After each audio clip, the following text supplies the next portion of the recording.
സൗജന്യ യാത്രാകാലത്തും മികച്ച വരുമാനം നേടി കരുനാഗപ്പള്ളി KSRTC ഡിപ്പോ.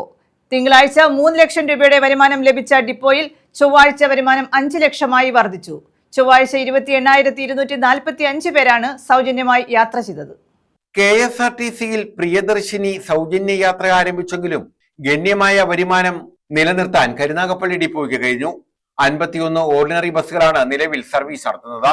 സൗജന്യ യാത്രയുടെ ആദ്യ ദിനം 18,161 വനിതകളാണ് യാത്ര ചെയ്തത്. തിങ്കളാഴ്ച ദിവസം 3 ലക്ഷം രൂപയുടെ വരുമാനമാണ് ഡിപ്പോയ്ക്കുണ്ടായത്. ചൊവ്വാഴ്ച 28,245 പേരാണ് സൗജന്യ ടിക്കറ്റിൽ യാത്ര ചെയ്തത്. ചൊവ്വാഴ്ചയാകട്ടെ 5 ലക്ഷം രൂപയുടെ വരുമാനവും ഡിപ്പോയ്ക്ക് ലഭിച്ചു. ആദ്യ ദിനം 102.35%, രണ്ടാം ദിവസം 97.50% നേട്ടമാണ് ഡിപ്പോ കൈവരിച്ചത്. ഇതിനിടയിൽ 2 ബസ്സുകൾ കട്ടപ്പുറത്താവുകയും ചെയ്തു.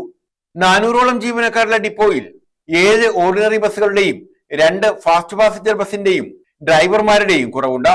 ഇതിനായി അധികൃതരെ അറിയിച്ച് കാത്തിരിക്കുകയാണെന്ന് ATO R ഉണ്ണികൃഷ്ണപിള്ള പറഞ്ഞു. നമ്മുടെ പ്രിയദർശിനി യാത്രയുമായി ബന്ധപ്പെട്ട് KSRTC പുതിയൊരു കാൽവയ്പ്പാണ് നടത്തിയിരിക്കുന്നത്. സംസ്ഥാന സർക്കാരിൻ്റെ പൂർണ്ണമായ സപ്പോർട്ടോടുകൂടി നടത്തുന്ന ഈ പദ്ധതിയിൽ കരുനാഗപ്പള്ളി ഡിപ്പോയിൽ യാത്രക്കാർ 3 ലക്ഷം യാത്രക്കാർ ആദ്യത്തെ ദിവസം യാത്ര ചെയ്യുകയും ഇന്നലെ 5 ലക്ഷം പേര് വനിതകൾ യാത്ര ചെയ്യുകയും ചെയ്തു. 5 ലക്ഷം രൂപയുടെ യാത്ര ചെയ്യുകയും ചെയ്തു.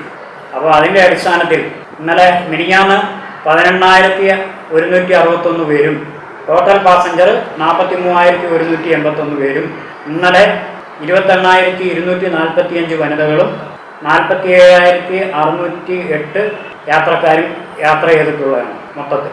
എന്നിട്ടും കരുനാഗപ്പള്ളി ഡിപ്പോയിൽ മിനിഞ്ഞാന്ന് 102.35% കളക്ഷനും ഇന്നലെ 97.59% കളക്ഷനും നേടിയിട്ടുള്ളതാണ്.